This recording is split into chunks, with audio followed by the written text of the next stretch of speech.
Good morning, everyone. This is Malu Gonzalez in the system office. I see that we have our committee members present. So with that, I'll turn the call over to Chair Flores to begin the meeting.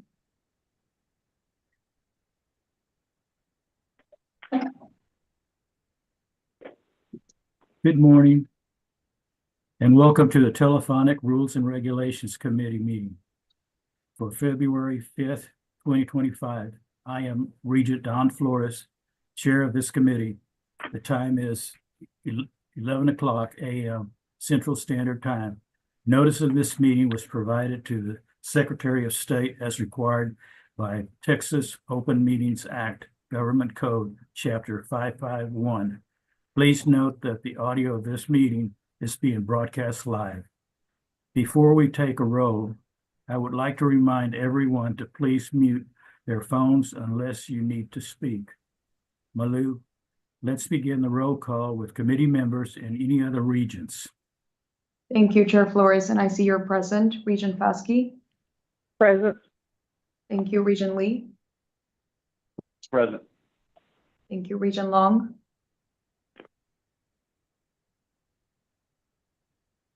Present. Thank you. Do we have any other regions on the call?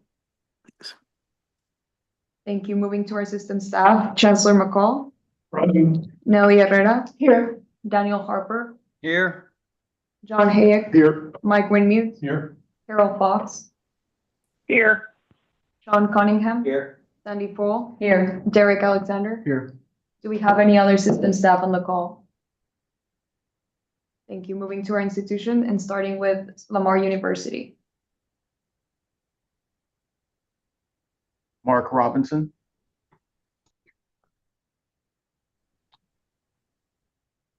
Thank you. Sam Houston.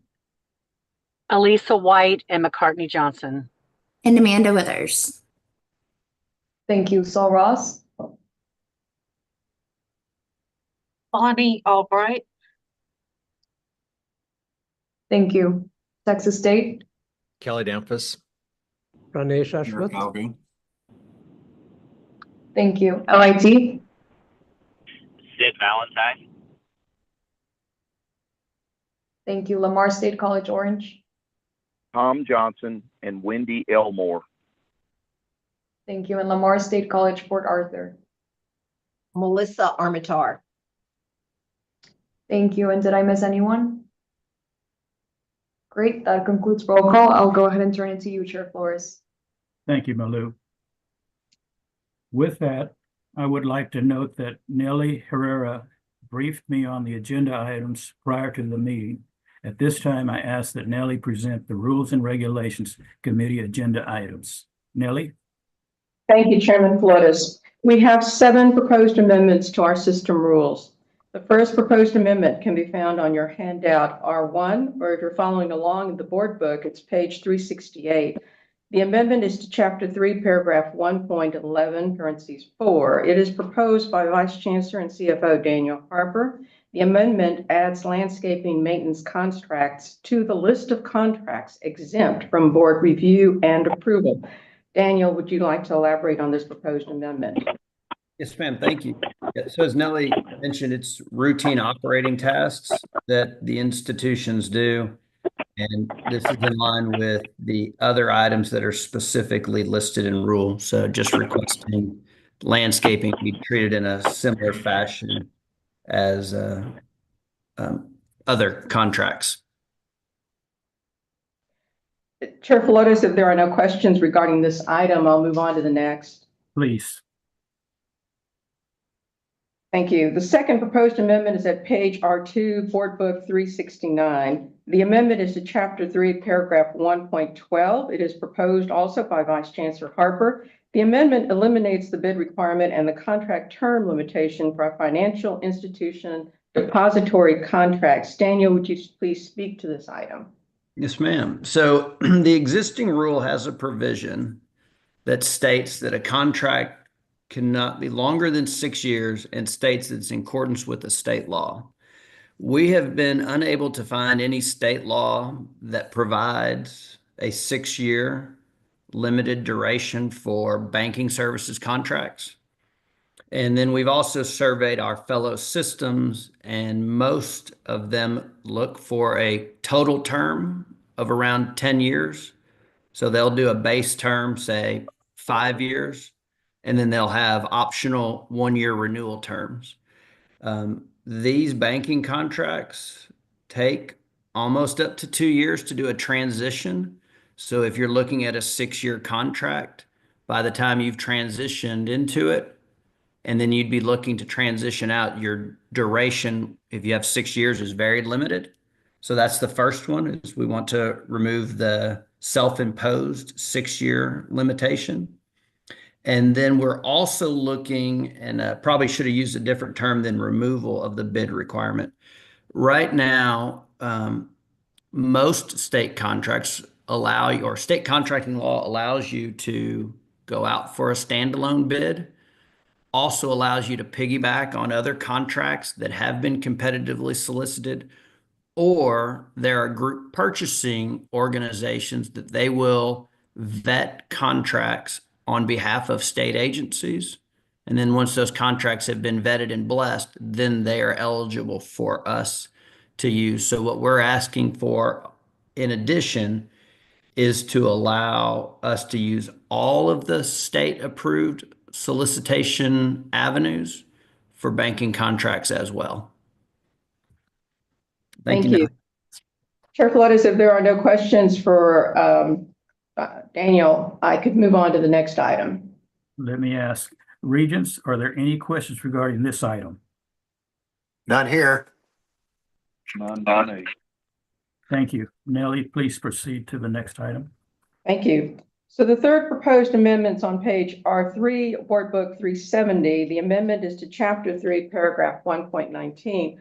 The amendment clarifies that a board-level contract must be resubmitted to the board only if it exceeds the authorization granted by prior board motion.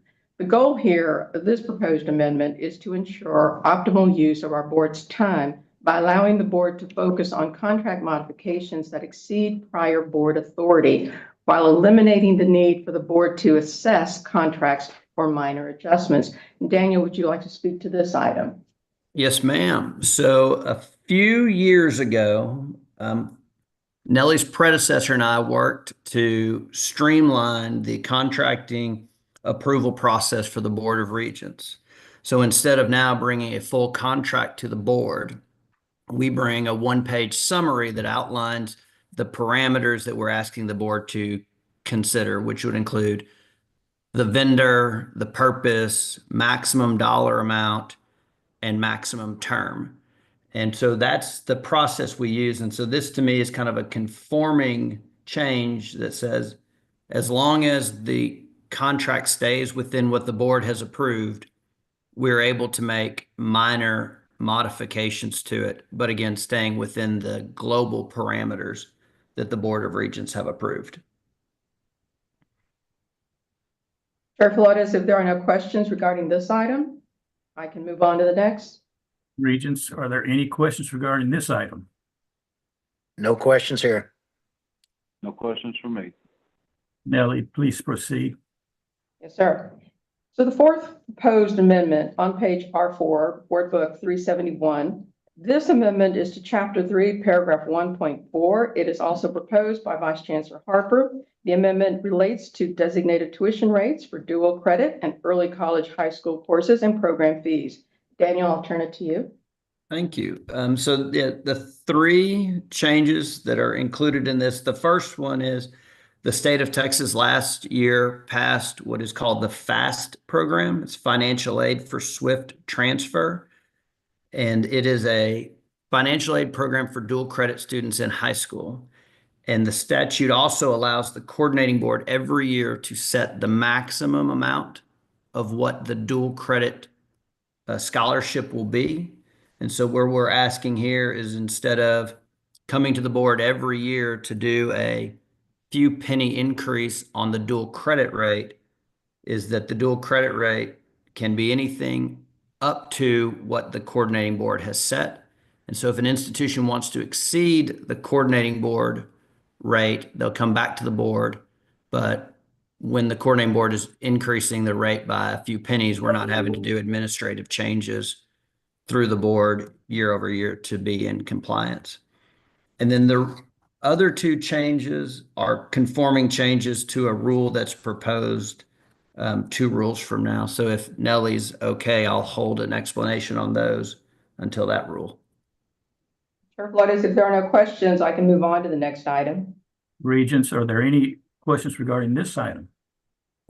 No questions. Me. No, sir. Thank you. Nellie, please proceed. Sure.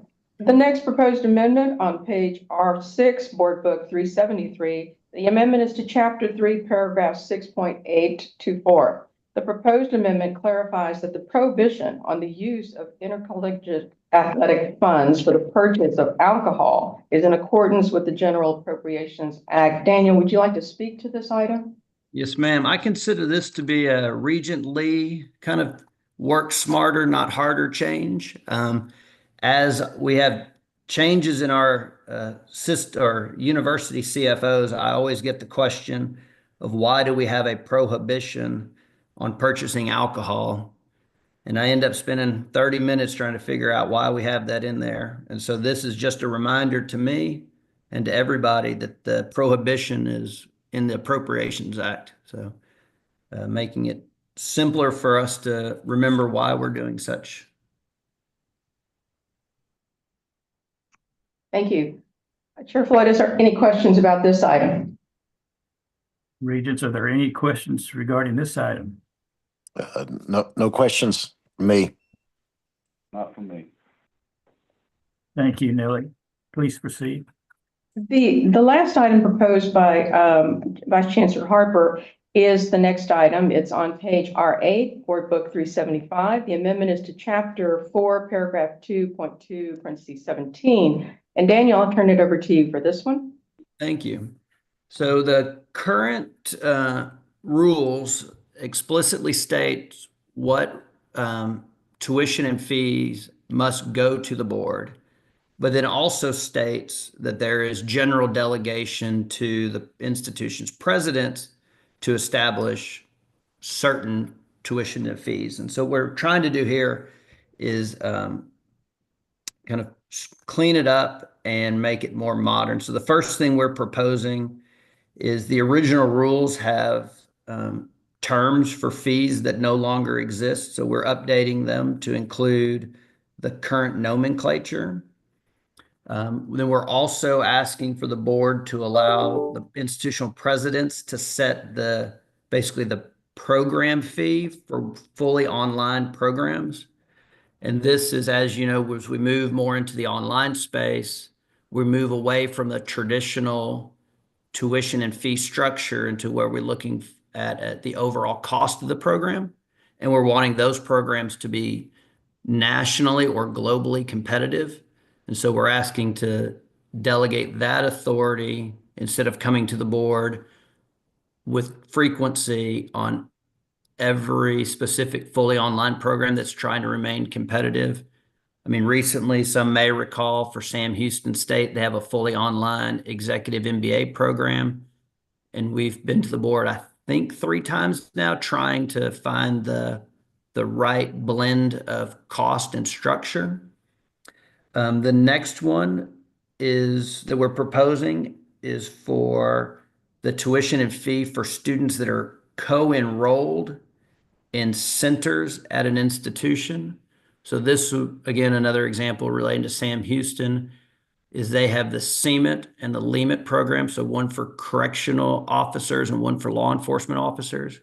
Those are continuing ed programs for working professionals, but then they also are eligible to receive state formula funding support. So this would allow Sam Houston to set the tuition and fee rate for those continuing ed programs. The next one has to do with differential tuition and program fees. So institutions will charge differential tuition for programs that they deem are more expensive to operate, such as business administration or engineering. And then we also have program fees for for example, like a nursing program. So we're asking for those to be delegated, but we are putting a governor on them in this rule change that says only the board can establish the fee. The institution has the authority to increase the fee up to inflation. Anything above inflation goes back to the board. And then the last one we have proposed is the tuition and fee structure for Sul Ross Rio Grande College. So right now, as y'all know, Sul Ross Rio Grande College really is a part of Sul Ross Alpine. And so what this would allow is for the board would set the tuition and fee structure for Sul Ross Alpine, but the institutional president would be able to discount the rate for Sul Ross Rio Grande College with the ultimate goal of having them to be more similarly aligned. And then to provide a check and a balance, what we have also will require is that any of these that have been delegated to the president to set, every November, we will come back with an informational item that will highlight the name of the institution, the name of the program, what they're charging, what change has been made, so that the system office as well as the board is aware of that setting process. And then, as I mentioned before, 2 rules ago is a conforming change that would conform to this rule change. Thank you, Nellie. Thank you. Chair Flores, are there any questions about this item? Regents, are there any questions regarding this item? No questions. None from me. Nellie, please proceed to the next item. Yes, sir. So the last item is actually proposed by Vice Chancellor for Academic Affairs, John Hayek. The last proposed amendment for consideration is at page R10, Board Book page 377. The proposed amendment mandates that our components establish requirements for course syllabi.